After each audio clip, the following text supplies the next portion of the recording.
Convido você a abrir a sua Bíblia em 1 Tessalonicenses, capítulo 5. Nós leremos hoje do verso 12 ao verso 22. 1 Tessalonicenses 5, do 12 ao 22.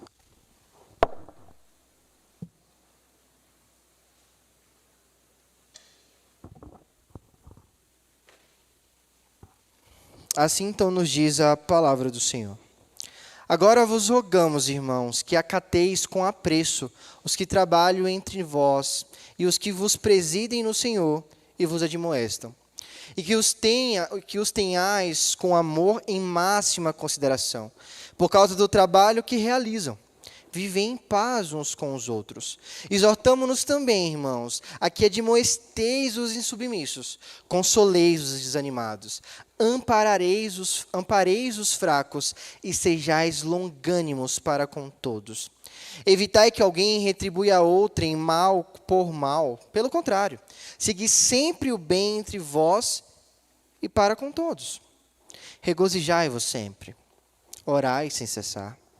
Em tudo dai graças, porque esta é a vontade de Deus em Cristo Jesus para convosco. Não apagueis o Espírito, não desprezeis as profecias, julgais todas as coisas, retende o que é bom. Abstende-vos de toda forma de mal. Façamos então uma outra oração. Senhor, nós agradecemos pelo privilégio de termos a Tua palavra, que já é viva e eficaz, que pode penetrar o coração de todos que estão aqui. É por isso que nós clamamos a Ti. Nós clamamos para que o Senhor nos encontre nesta noite, fale aos nossos corações, e que saiamos daqui tendo uma perspectiva ainda maior do Teu amor para conosco e da nossa responsabilidade para com o Senhor. Ajuda-nos, Pai, a entender a grandeza do Teu ensino. É no nome do Teu Filho amado, Jesus Cristo, que nós oramos a Ti. Amém, Senhor. Queridos, eu queria começar levando-os a imaginar uma cena comigo, tá? Eu quero que você imagine que você recebeu uma ligação inesperada. E do outro lado da linha, alguém diz para você o seguinte: você foi contemplado com uma viagem. Você recebeu uma viagem. Não é sorteio, não é pegadinha, é uma realidade. Você recebeu uma viagem. O destino, um lugar simplesmente extraordinário. Pensa comigo, qual local você gostaria de ir? Maldivas, Disney, o Nordeste. O lugar que você sempre quis ir. Foi esse lugar exatamente que o rapaz anunciou que você iria. Você escuta atentamente e recebe a confirmação. A sua vaga está garantida. Não existe a menor possibilidade de cancelamento, o bilhete já foi emitido, tudo está certo. Só tem um detalhe. Um único detalhe. A data de embarque não foi revelada. Você sabe que vai acontecer, mas você não sabe quando. O aviso que você recebe é esse: esteja preparado, porque a qualquer momento você será chamado para embarcar. Agora me responda. Uma vez que você sabe que você tem uma data certa para fazer a viagem dos seus sonhos, como você viveria os dias até chegar à data dessa viagem? Você continuaria levando a vida do mesmo jeito? Você continuaria investindo tempos nas mesmas coisas? Você desgastaria suas energias com coisas tão supérfluas? Ou você então começaria a preparar as suas malas? Começaria a avisar a todas as pessoas que em algum momento você não estaria mais ali com eles, porque você faria uma viagem inesquecível. É claro que você não continuaria igual, porque você viveria o aqui, pensando no lá. Você organizaria seus afetos, os seus planos, os seus hábitos, a sua agenda. O seu presente seria profundamente marcado pela certeza de um futuro. Pois é, meu irmão. Essa é exatamente a vida cristã. A nossa passagem ela já foi emitida na cruz. O nosso bilhete já está entregue a nós. E a trombeta, que anuncia o nosso embarque, um dia soará. O nosso embarque está próximo, mais próximo do que nós imaginamos. Mas enquanto esse embarque não nos é anunciado, nós vivemos em um intervalo. Nós vivemos entre a cruz e a trombeta. E é justamente sobre isso que Paulo escreve sobre essa carta que nós temos passado vários domingos falando sobre. No capítulo 4, Paulo começa a nos transportar para o presente. Ele começa a passar uma série de instruções práticas, das quais nós trabalhamos. Ele fala primeiro, então, que você deve santificar-se sexualmente falando. Ele passa, então, a falar que você deve nutrir o amor ao próximo. Você deve trabalhar dignamente à luz do Evangelho.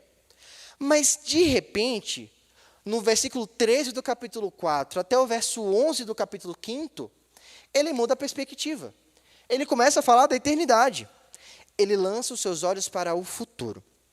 Ele então nos fala sobre uma esperança da volta gloriosa de Cristo, da ressurreição dos mortos, do dia de que o Senhor voltará e se manifestará em nós. Mas abruptamente, por algum motivo, no verso 12, ele volta a falar do presente. Imagine um sanduíche, lá do Bigfoot. O que o sanduíche vem? Ele vem pão, e no meio tem um recheio, não é isso? Você geralmente escolhe o seu pão? Pode ser que sim. Mas você escolhe muito mais pelo que vem no meio. O que vem no meio determina o seu pedido, não é isso? É o que Paulo está fazendo aqui. Ele trouxe para nós um pão presente, o outro pão presente, e no meio desse pão ele coloca o futuro. O que ele está falando para nós? A forma como você enxerga o futuro determina a forma como você verá o presente. Você vive a vida daqui, ansiando pela vida de lá. É por isso que o tema do nosso sermão de hoje é justamente esse. Viva entre a cruz e a trombeta. A grande pergunta que você pode fazer é como eu devo viver entre a cruz e a trombeta. É para isso, então, que nós vamos gastar um tempinho aqui falando sobre isso. Nós hoje temos 4 verdades. E a primeira verdade é que você deve viver entre a cruz e a trombeta, respeitando a sua liderança. Observe o que ele diz no verso 12, imediatamente. Ele diz que agora, ele roga àqueles irmãos que acateis com apreço, que honre com apreço, que respeite com apreço a quem? E ele vai falar para nós quem são os nossos líderes. Quem seriam, então, a liderança? Ele caracteriza ela de 3 formas. São aqueles que trabalham entre vocês, que presidem vocês no Senhor e que admoestam vocês. E aqui para Tessalônica é uma coisa muito estranha, porque no mundo que nós vivemos, a liderança ela é medida de um aspecto social. Nós medimos a liderança através do controle, do prestígio e do domínio que ela exerce sobre nós. No reino de Deus é diferente. Líder é aquele que serve. Líder é aquele que trabalha. Líder é aquele que coloca-se na frente da batalha. Líder é aquele que gasta tempo ao cuidar da sua vida. A liderança dentro da igreja é aquela que serve. E é por isso que esse texto é tanto uma perspectiva para vocês, quanto uma perspectiva para nós, enquanto líderes espirituais. Nós precisamos entender que nós devemos gastar os nossos dias trabalhando para vocês, para o Senhor, para a glória dEle e para a edificação da vida de cada um de vocês. Nós devemos nos colocar à frente da batalha por vocês. Assim como um esposo, coloque-se na frente da sua esposa, nós, enquanto líderes, precisamos nos colocar na frente de vocês.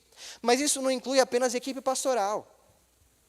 Se você é líder de algum departamento interno, se você está agora na salinha infantil, se você lidera a EBD, se você lidera qualquer ministério dentro dessa igreja, você precisa trabalhar arduamente pela vida dos seus liderados. Você precisa se colocar na frente deles e, mais do que necessário, você precisa os admoestar. Chamar na chincha, como a gente diz na Bahia. Está errado, chama para junto. Fala, meu irmão, isso aqui não está certo. Tem vezes que nós temos medo de falar que o outro está errado, porque ficamos preocupados com a forma como ele irá nos encarar. Mas essa igreja, ela assumiu um compromisso com todos que estão aqui. Nós tivemos o batismo infantil da filha do Misael e da Tabita, não sei se vocês lembram. Eles estavam aqui, e aí o pastor começou a ministrar algumas perguntas a eles. E daqui a pouco ele olhou para vocês e falou, ó, fiquem de pé. Aí todo mundo ficou em pé. E aí a pergunta agora foi direcionada à igreja. E a pergunta foi: vocês então prometem auxiliar os pais daquela criança a então conduzi-la a uma vida espiritual? E a igreja respondeu uníssono: sim. Vocês têm ajudado? Porque essa foi uma promessa que você fez perante o Senhor. E não apenas com o filho deles, mas com o filho de todos que estão aqui. Nós precisamos nos ajudar mutuamente, mas isso a gente vai chegar daqui a pouco. Mas falando sobre a liderança, nós precisamos, queridos, exercer sobre eles uma valorização consciente e amorosa do cuidado espiritual que Deus providenciou para a sua igreja. Os líderes foram escolhidos pelo próprio Senhor para liderar o seu povo. E nós não fomos escolhidos com base no nosso prestígio, ou com base no nosso muito saber, porque a gente não sabe quase nada. Nós não fomos escolhidos porque, de alguma forma, eu sou melhor do que você. Não sou. O Senhor me escolheu, não sei por que também, mas me escolheu. Mas eu tenho certeza que não foi baseado no meu muito fazer. Não foi baseado na minha espiritualidade, que é maior do que a de vocês, porque não é. A grande questão é que nós, como líderes, nos dispomos a cuidar de vocês todos os dias. E a Bíblia então pede, e não sou eu, mas a própria palavra do Senhor, exorta-os a acatar com apreço a sua liderança. Mas não somente isso, perceba no verso 13 como muda um pouquinho de figura toda essa história aqui. Porque ele diz assim: e que os tenhais com amor em máxima consideração. Parece que aqui Paulo ele muda um pouquinho o tom. Até agora parece que nós estamos em um relacionamento de liderados e liderança. Liderados e liderança. Mas agora ele nos coloca em um relacionamento familiar.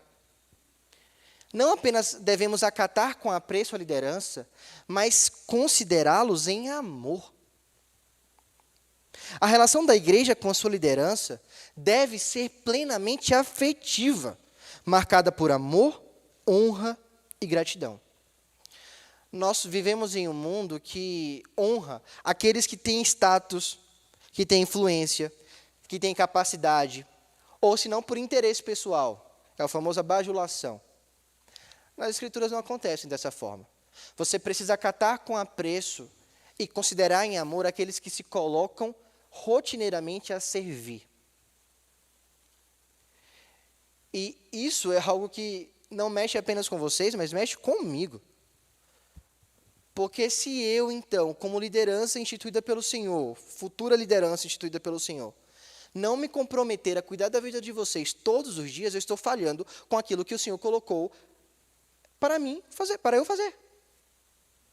Eu preciso trabalhar arduamente por vocês. Entenda, então, que esse texto não tem um viés apenas para exortar a sua vida, mas para exortar a nossa vida enquanto líderes também. E é justamente esse amor que gera paz nas igrejas. Queridos, nós vivemos em um tempo onde os pastores estão adoecendo. Adoecendo porque, em vez da igreja cuidar desses irmãos, as igrejas fomentam discórdia entre eles. Nós vivemos em um tempo onde o pastor cuida, mas não é cuidado. Vocês precisam entender que o pastor, os nossos pastores, tanto o reverendo Otoniel quanto o reverendo Jonas, são tão necessitados de cuidado pastoral do que vocês. Nós não estamos em um patamar maior. Nós somos igreja junto com vocês. Nós somos corpo junto com vocês. Nós precisamos também ser admoestados. Nós precisamos também ser cuidados. E quando isso não acontece, a liderança adoece. E uma liderança adoecida não consegue conduzir a igreja. O grande questionamento que eu faço para você hoje é qual tem sido a sua postura diante daqueles que Deus colocou sobre a sua vida espiritual. Qual tem sido a sua postura? E aqui eu não estou pregando uma cultura de honra. Eu quero deixar isso aqui muito claro. Porque nós temos algumas igrejas que encaram seus líderes como super-heróis. Como aqueles que, se mandar fazer A, faz A. B, faz B. Porque ele é o meu pai espiritual. Não estou falando de paternidade espiritual. Não é isso. Vocês precisam honrar aos pastores, ou não só os pastores, mas toda a liderança. Os nossos presbíteros, os nossos diáconos. À medida em que eles são fiéis às Escrituras. Porque quando eles não são, é sua obrigação chamá-los e admoestá-los em amor e em respeito. Isso também é respeitá-los. Mas precisamos entender que muitas vezes nós não temos sido instrumentos de encorajamento, de apoio, de amor, de oração. Mas nós temos sido instrumentos de maledicência, de murmuração e de doença na vida da nossa liderança. Como que você tem olhado para o que diz Hebreus, por exemplo, no capítulo 13, verso 17. Obedecei aos vossos guias, sede submissos para com eles, pois eles velam por vossa alma, como quem deve prestar contas. Todas as vezes que eu aconselho alguém, ou que um pastor aconselha, ou quando nós subimos aqui, neste púlpito, nós temos a certeza que um dia prestaremos contas ao Senhor. E é por isso que a vida de vocês é tão importante para nós. Muitas vezes nós queremos apenas o benefício da vida comunitária. Nós queremos ser consolados, encorajados, visitados, amparados, mas nós não queremos nos submeter. Não queremos ser deixados guiar. A liderança não é algo instituída por homens, mas é algo instituída pelo próprio Deus. Nós precisamos de pessoas que nos guiem espiritualmente. Nós não temos pastores porque a igreja convencionou-se ter pastores. Nós temos pastores porque o Senhor comissionou homens para guiar o seu povo.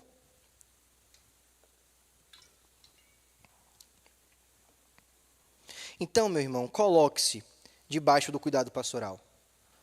Quando algum dos nossos pastores precisar chamar a sua atenção, encare isso com apreço. Encare isso como alguém que te exorta em amor, que quer o seu bem. Quando o pastor, então, precisar te encorajar, ele irá fazer, receba o encorajamento. Quando o pastor subir neste púlpito, ele não fala em nome dele, mas ele fala em nome do próprio Deus. Ouça as instruções. Tire suas dúvidas. Caminhe junto. Ame-os, respeite-os. Compartilhe os seus desafios e receba um cuidado pastoral. Eu venho de uma região que visita pastoral é algo fundamental. E lá, então, as pessoas clamam por visitas. O pastor chega lá, o pastor não pode ir embora. O pastor tem que tomar café, almoçar, jantar, dormir. E dormir é bom, né? Mas não ficar o dia todo na casa da pessoa. Mas lá o povo gosta. E eu temo que muitas vezes nós paramos de gostar disso. Parece que o pastor visitar é um enfado para nós. Nossa, eu preciso deixar minhas coisas de fazer para receber a visita pastoral. Nossa, o que o pastor quer me ligando uma hora dessa? Pelo amor de Deus, eu tenho que trabalhar. Entenda, querido, que o cuidado pastoral é necessário. E você precisa, em amor, recebê-lo. Mas não somente isso, porque, de fato, nós precisamos respeitar as nossas lideranças. Mas, em segundo lugar, você precisa viver entre a cruz e a trombeta, caminhando com seus irmãos de fé. Se na exortação anterior, Paulo ele destacou o dever da igreja para a sua liderança, agora ele vai destacar o dever da igreja em relação a um com o outro. É o que a gente chama de retroalimentar. É um pelo outro. E como que a gente faz isso? Observe no verso 14. Ele começa então dizendo que nós precisamos, pode deixar isso aí na tela, tá, Dudinha? Nós precisamos primeiro admoestar os insubmissos. Ele vai trazer 3 grupos de pessoas: insubmissos, desanimados, fracos. Os insubmissos são aqueles que são fora de ordem, como soldados que quebram a formação. Na igreja de Tessalônica, isso ficou muito evidente, porque, pensa comigo, o que o Senhor está tratando é sobre, ou o que Paulo está tratando aqui, é sobre a visão deles sobre a volta de Cristo. Muitos tinham uma visão errada sobre isso. Então, eles abandonaram os trabalhos, eles começaram a viver ociosos, porque eles pensaram, Cristo pode voltar a qualquer momento, então para que trabalhar? E eles começaram, então, a viver uma vida totalmente longe das Escrituras. Começaram, então, a criar discórdias, divisões, foram pesos para aquela comunidade. Tanto é que, na segunda carta aos Tessalonicenses, Paulo continua dando essa exortação, só que agora ele fala com um tom mais alto. Ele fala assim, se alguém não quiser trabalhar, não coma. Ele diz também, ouvimos que alguns entre vós estão vivendo ociosamente, não trabalhando, mas se intrometendo na vida uns dos outros. Paulo é brabo, né? Verso 11 do capítulo 3, se intrometendo na vida uns dos outros. Não trabalha, não coma. Essa foi a ordem de Paulo. Por quê? Porque pessoas estavam vivendo, fora de ordem. Mas aqui é uma verdade bíblica muito interessante. Admoestar é um ato de amor. Não é isso que o autor dos Hebreus diz? O Senhor corrige a quem ama. Deixa eu te contar uma história pessoal. Certa feita, eu estava aprendendo a pilotar moto. Na Bahia é muito comum, no interior é muito comum, né, pilotar moto. E era uma motinha pequena, mas era uma motinha que tinha embreagem. Então, estava aprendendo com a tia minha. E quando eu consegui dar os primeiros passos ali na moto, ela falou assim, não, bora mostrar pro seu pai agora. Falei, bora. Aí ela botou a moto. Isso a gente tinha um chalé na praia, então ela botou a moto ali. Eu falei, pai, ó, já sei pilotar. Aí ele falou, então deixa eu ver aí. Eu lembro que ele ficou atrás de mim. A moto estava aqui, eu estava em cima da moto. Eu subi na moto, tirei esqueci o nome. O pezinho, não sei se chama aquele pezinho. Lá chama de outra coisa, mas tá, pezinho. Tirei o pezinho, liguei a moto, apertei a embreagem. Só que no nervosismo, eu só acelerei. E eu esqueci que a moto tinha um freio. E para piorar, à minha frente, a uns 200 metros, tinha um coqueiro. E eu acelerei, eu lembro que eu levantei as perninhas assim, e só acelerei. E aí, nisso que eu acelerei, meu pai atrás de mim, ele desesperado. E aí, pai e mãe, tem uma força quando mexe com os filhos, né? E ele me parou segurando a traseira da moto. Ele conseguiu parar, frear a moto. E eu acelerando. E ele parou a moto acelerando, e aí quando eu parei, ele virou e me deu um tapa. Pô! Tipo assim, ele tomou um susto tão grande, ele falou, você é doido? Você quer morrer? Ou seja, eu fui mostrar algo e ainda tomei um tapa, tá vendo aí? Mas o que o meu pai fez ali foi exatamente o que Paulo está ensinando. Ele viu que eu estava caminhando em algo perigoso. Eu estava prestes a sofrer um acidente. Ele, como pai, qual era a função dele? Parar a moto. Me fazer parar. Se ele não me fizesse parar, algo pior aconteceria. Muito pior que um tapa. Ia parar lá, não sei aonde, né? Não, acho que o coqueiro pararia, né? Só que eu não sei onde eu estaria agora. Mas a grande questão, queridos, é que muitas vezes nós temos observado pessoas caminhando em direção ao inferno e nós não fazemos nada. Tem uma frase de um pastor famoso que ele diz que muitas vezes nós anestesiamos as pessoas em direção ao inferno. Você sabe que as pessoas estão trilhando caminhos tortuosos e você não faz nada por isso.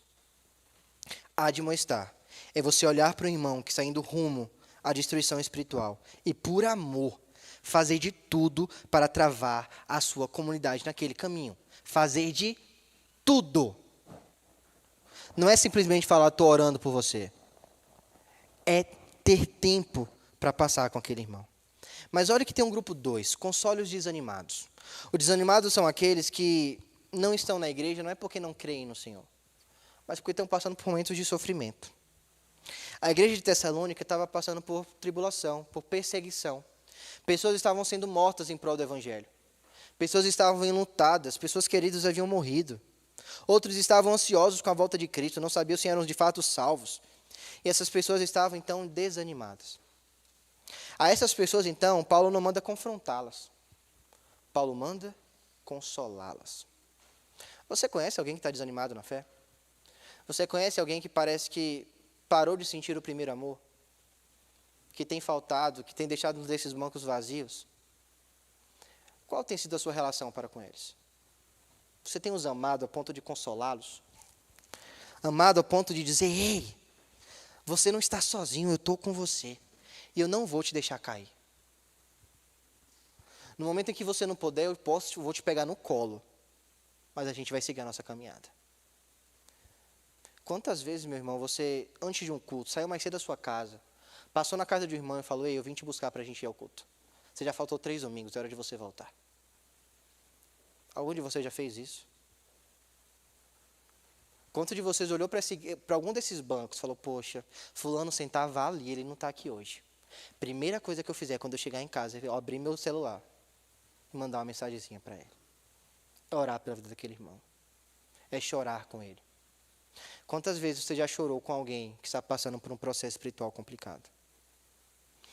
Mas muitas vezes a nossa primeira ideia é murmurar e falar mal do irmão, né? Pecadores como somos. Ele tem um terceiro grupo. Ampare os fracos. Os fracos são aqueles que estão caminhando na fé ainda, engateando, rastejando. Estão começando ainda.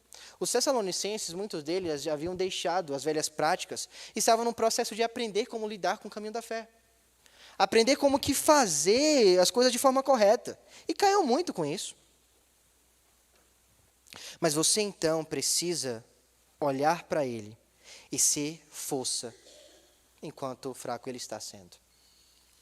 E é engraçado que no mundo, quando alguém é fraco, a gente descarta, né? Uma empresa que tem um empregado fraco, manda embora.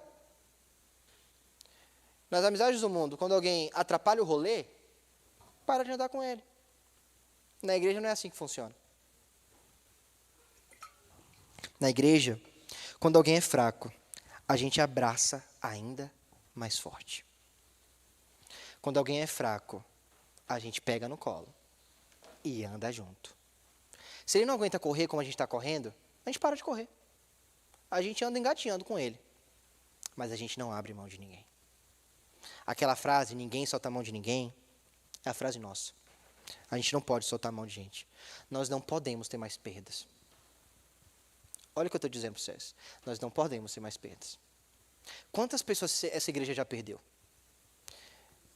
Eu converso com os mais antigos e vocês me contam várias histórias de pessoas que não estão aqui hoje. Pessoas que eu não conheço. Vocês perderam essas pessoas. A gente não pode perder mais gente. Quando sair daqui, olha para o irmão do seu lado assim. Fala, cara, eu não posso te perder. A igreja brasileira não pode ter mais baixa. Nós não podemos. Existem outras religiões crescendo assombrosamente.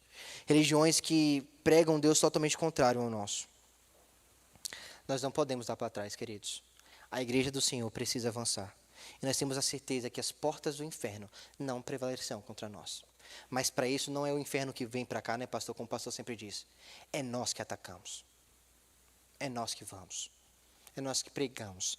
É nós que não deixamos que ninguém caia. No verso 14, então, ele traz para nós Dudinha, coloca na tela, por favor. No verso 14, ele acaba tudo isso falando assim, ó. Sejam longânimos, longo ânimo, pacientes com todos.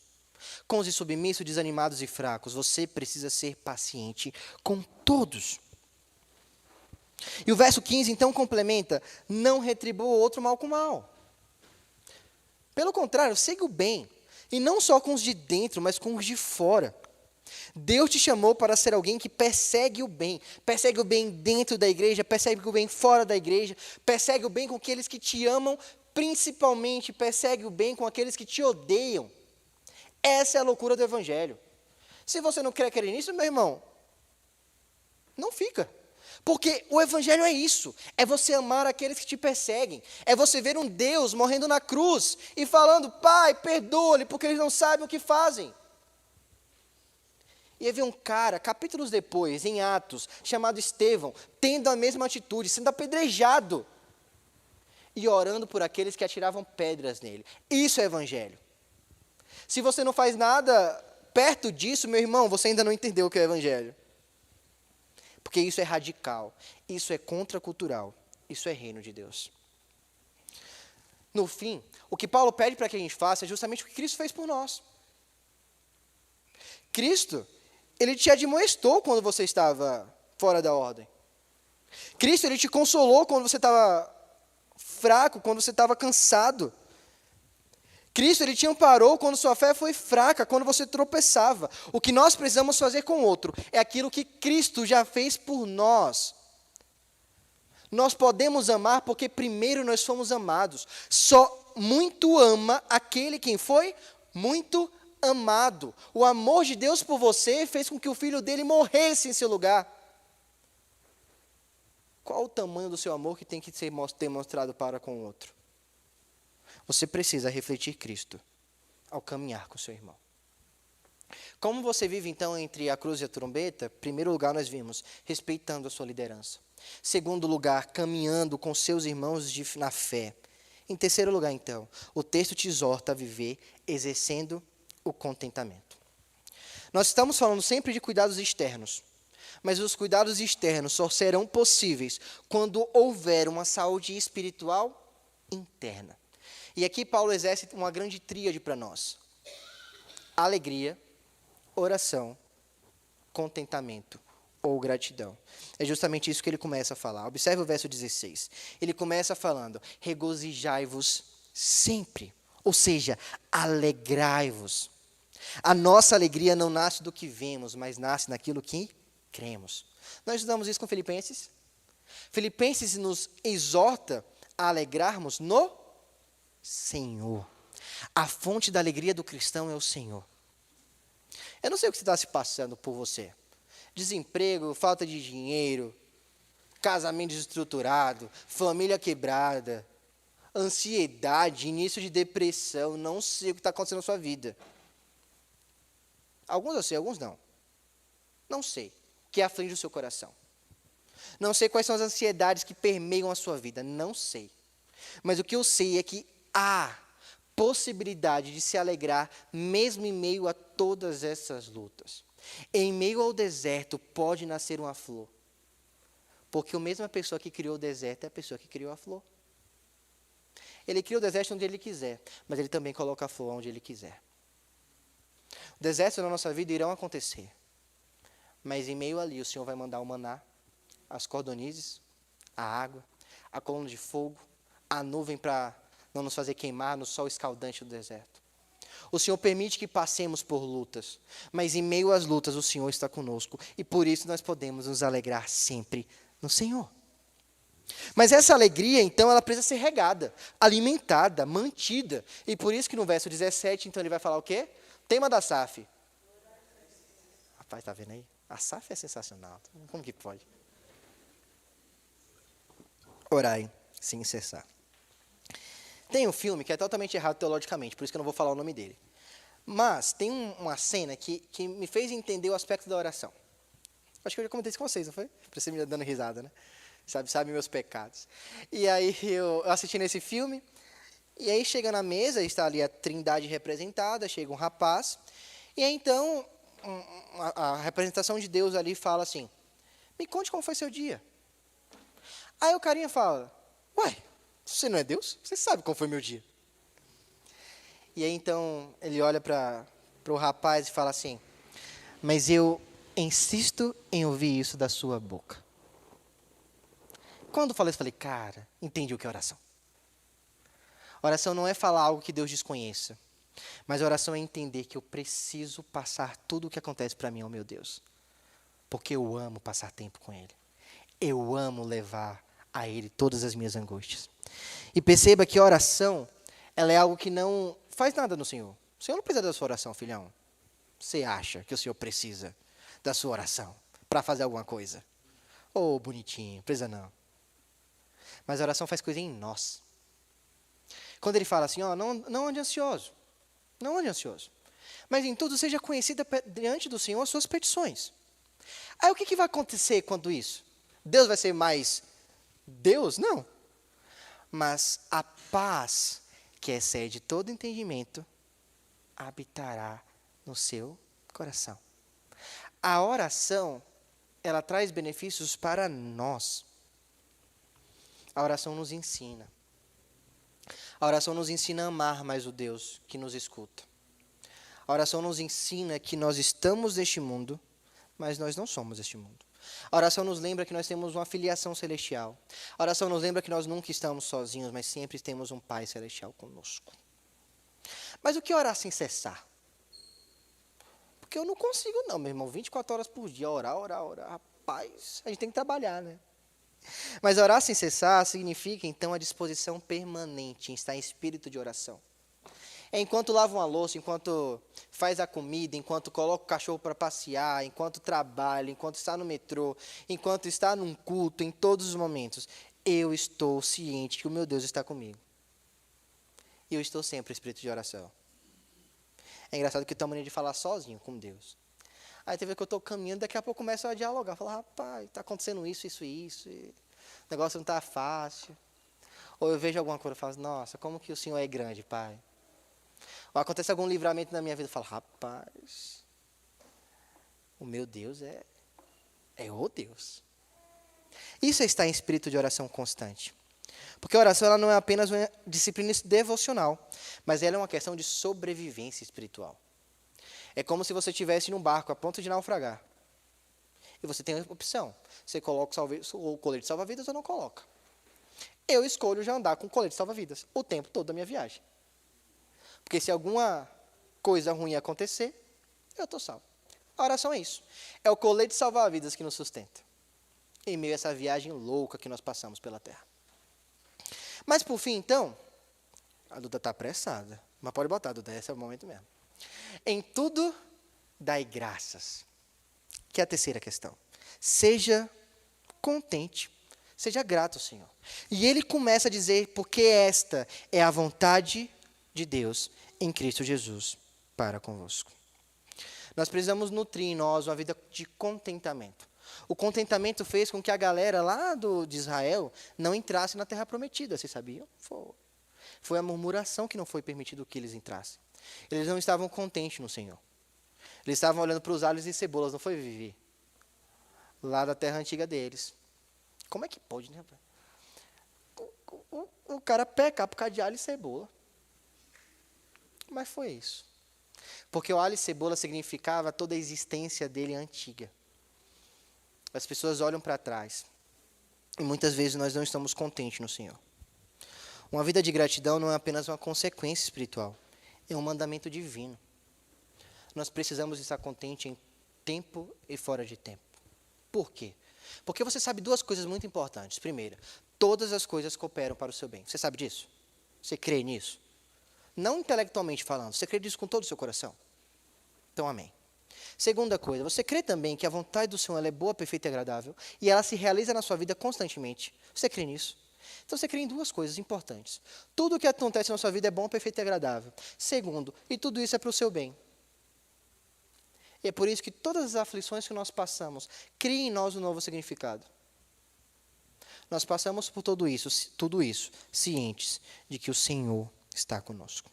Mesmo quando o dinheiro faltar, quando as contas apertarem, quando o diagnóstico ruim chegar, quando a porta não se abrir, você não precisa, meu irmão, se entregar ao desespero, se entregar à murmuração. Você não precisa viver de cara fechada, reclamando da vida. Você precisa escolher se alegrar no Senhor.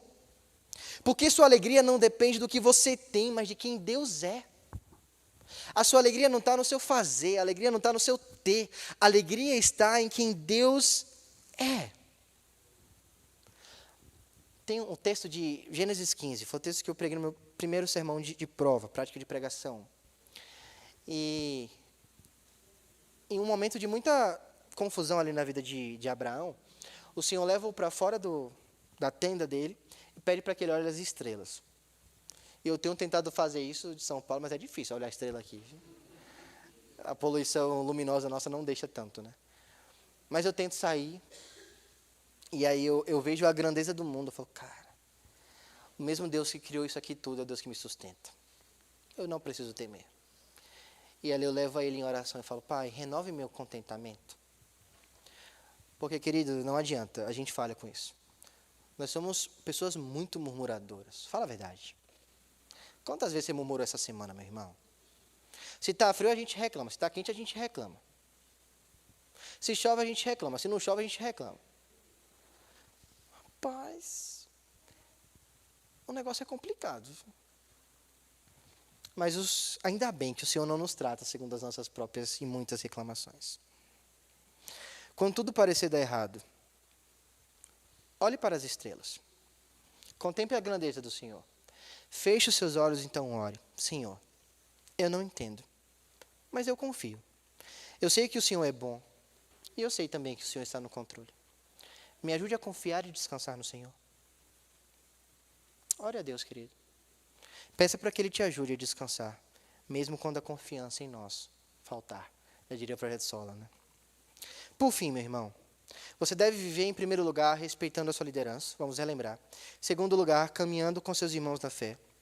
Terceiro lugar, exercendo contentamento. Por fim, abstendo-se de toda forma de mal.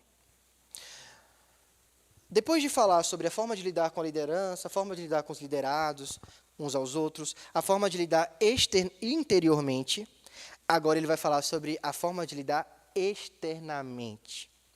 Nós precisamos ser uma igreja que preze pelo zelo, discernimento e vigilância espiritual. no verso 19, Duda, ele diz assim, não apagueis o Espírito. E agora a gente vai começar a ficar pentecostal, tá? Segura. Apagar significa, então, extinguir um fogo. É como se eu sufocasse uma chama.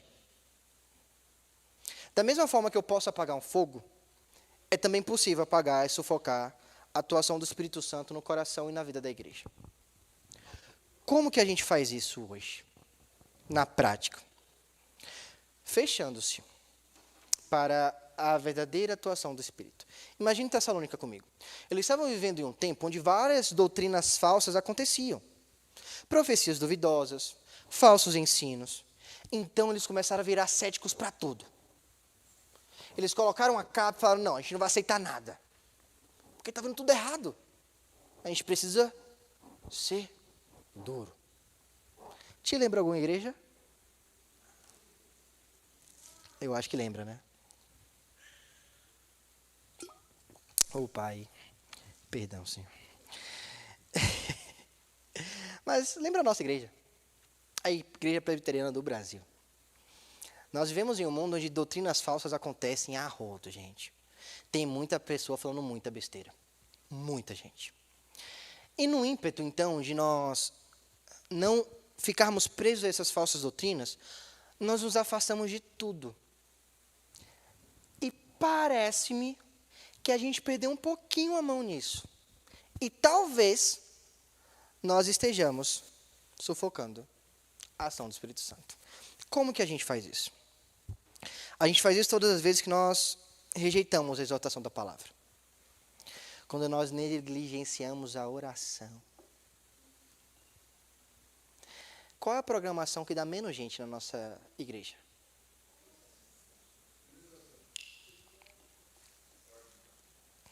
Quando ignora os incômodos que o Espírito Santo produz em nosso coração diante do pecado. Quando você sente o peso, eu não posso falar aquilo, mas mesmo assim você fala. Quando você sabe que é errado, então, causar discórdia no meio da igreja, você mesmo assim causa. Quando você sabe, então, que você não se deve envolver naquela conversa, porque aquela conversa é uma conversa, desculpa a forma, mas do diabo, e você mesmo assim se envolve. Quando nós não louvamos direito, quando nós não entregamos um culto vivo ao Senhor, quando nós chegamos aqui simplesmente para assistir uma palestra, todas as vezes que nós fazemos isso, nós estamos apagando o Espírito. O nosso culto precisa ser racional, queridos, e não entenda que não precisa. Vocês precisam estar anotando tudo o que eu falo, e se eu falar qualquer besteira, me chamar no canto e falar, no, vai com calma, isso aqui está errado. Vocês precisam ser racionais. Não aceitem tudo o que eu falo. Aceitem tudo o que eu falo que é bíblico. Seja racional. Mas um culto verdadeiro ao Senhor envolve também o nosso emocional. O Senhor pede para que nós o amemos de todo o nosso entendimento, mas também fala de todo o nosso coração. O coração é o cerne das nossas emoções. Precisamos ter um culto também emocional. Precisamos prestar um culto, um louvor ao Senhor que transborde a nossa alegria. Nós cantamos, pela cruz me salvou, gentilmente me atraiu. Você está assim, ó. Irmão, você está cantando que a cruz te atraiu a Ele. Você está entendendo a grandeza do que você está cantando? O seu corpo precisa demonstrar essa grandeza também. Um culto precisa ser integral, e você é um ser formado por intelecto, mas também é formado por emoção. Quando a igreja, então, ela começa a se tornar indiferente à oração, quando a pregação se torna apenas um ritual, quando os cultos deixam de ser encontros com Deus e passam a ser eventos, com um compromisso na agenda, o Espírito Santo vai sendo sufocado, igual eu estou por essa gravata, apagado, deixado de lado. Não apagueis o Espírito. Nos versos 20 e 21, então, para nós finalizarmos, Duda, por favor, o verso 20 diz assim, não desprezei as profecias. Profecia aqui não é aquela irmã do coque dando profetada para você. Tá? O que era profecia naquela região? O quino não estava fechado ainda. As profecias, então, não se referiam apenas ao futuro, mas falavam muito mais sobre o presente. Então, como, por exemplo, hoje existem profetas? Existe, eu estou profetizando sobre a sua vida agora. Eu estou falando da palavra do Senhor. Profecia é falar a palavra do Senhor. Então, quando ele fala, não despreze as profecias, o que ele está dizendo? Não despreze a palavra do Senhor. Todas as vezes que o irmão chegar para você e disser que a palavra do Senhor diz assim, e for nas Escrituras e te exortar, acate, porque são as Escrituras que estão sendo anunciadas. Quando você ouve a palavra sendo pregada, e você resiste, você endurece o coração, você sai dizendo, nossa, foi pesado demais, nossa, eu não concordo, eu acho dessa forma, fulano acha dessa forma, ciclano acha dessa forma.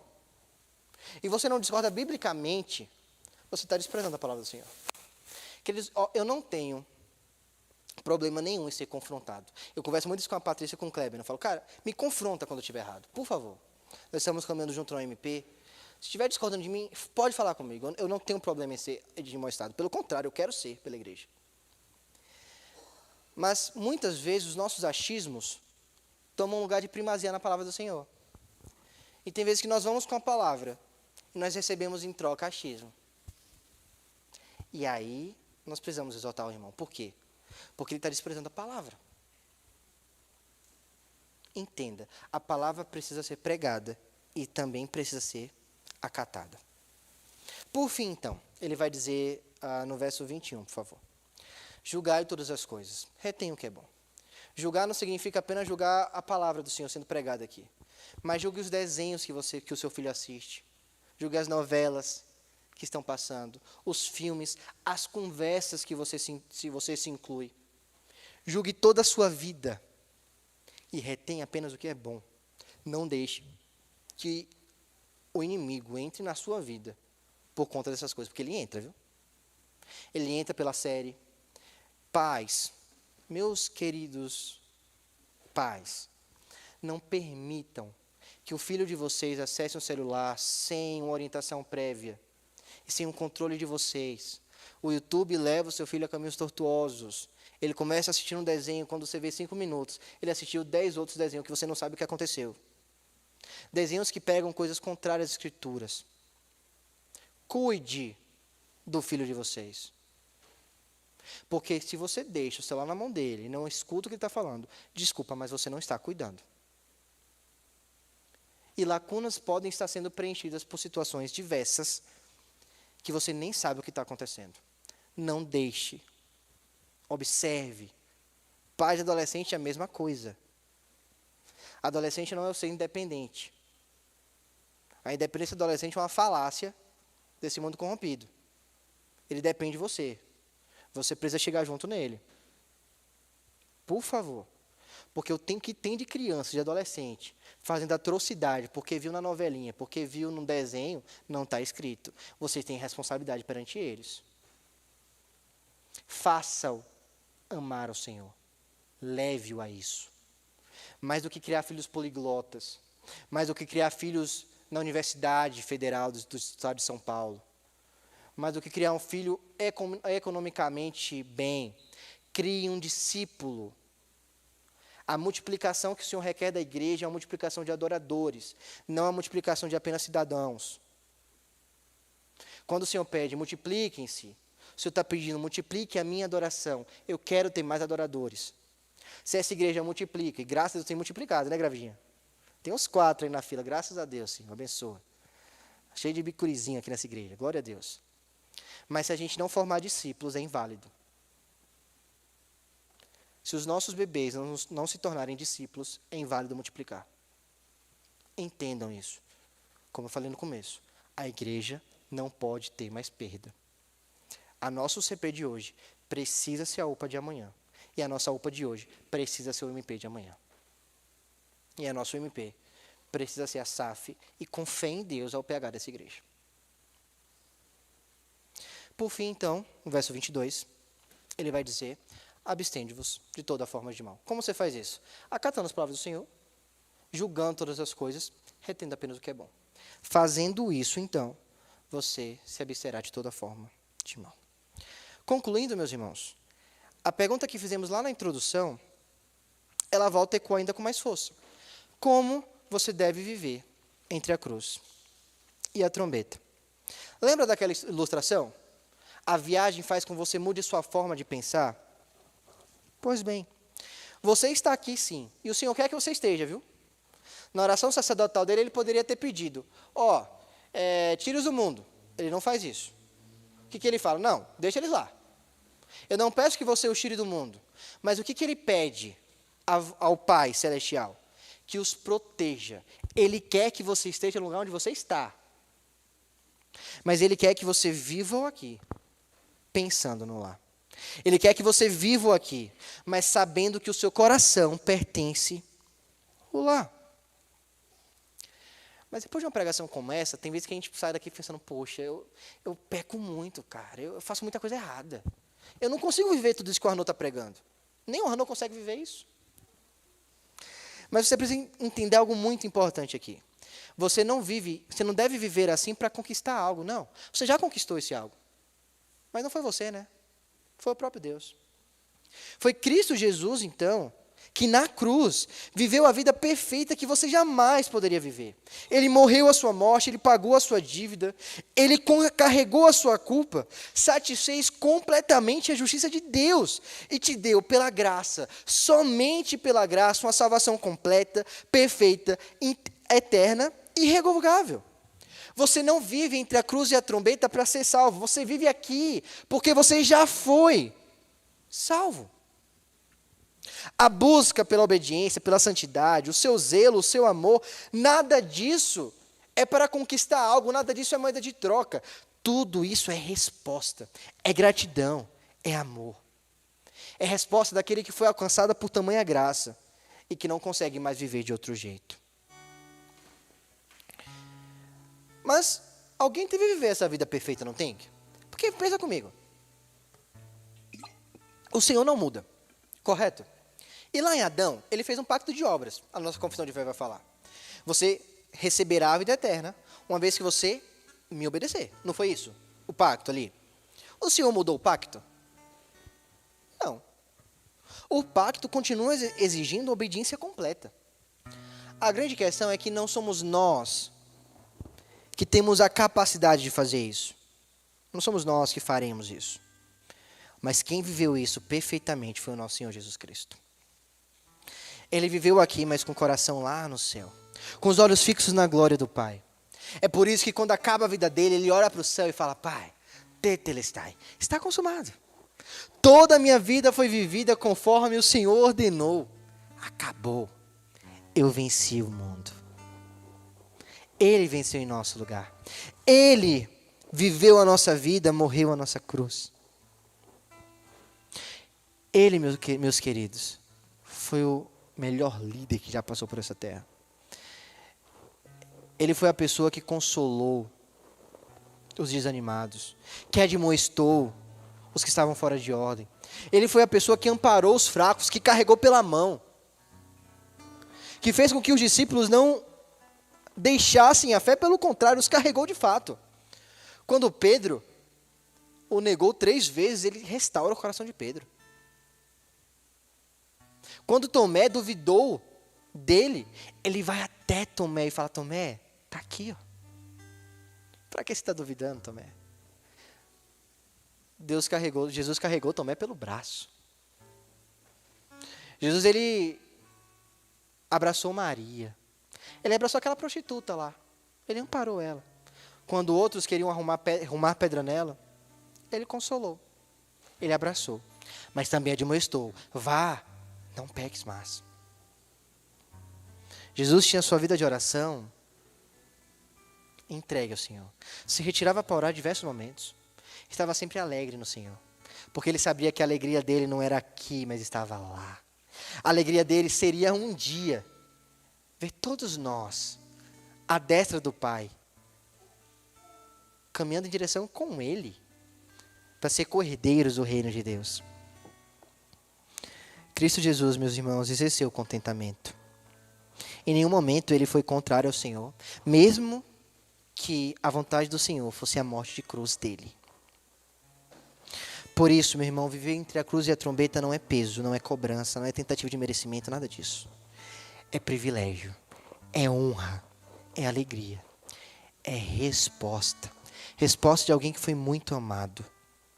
Que acorda e se lembra todos os dias, eu fui salvo, eu fui comprado, eu pertenço a outro reino e eu espero a trombeta.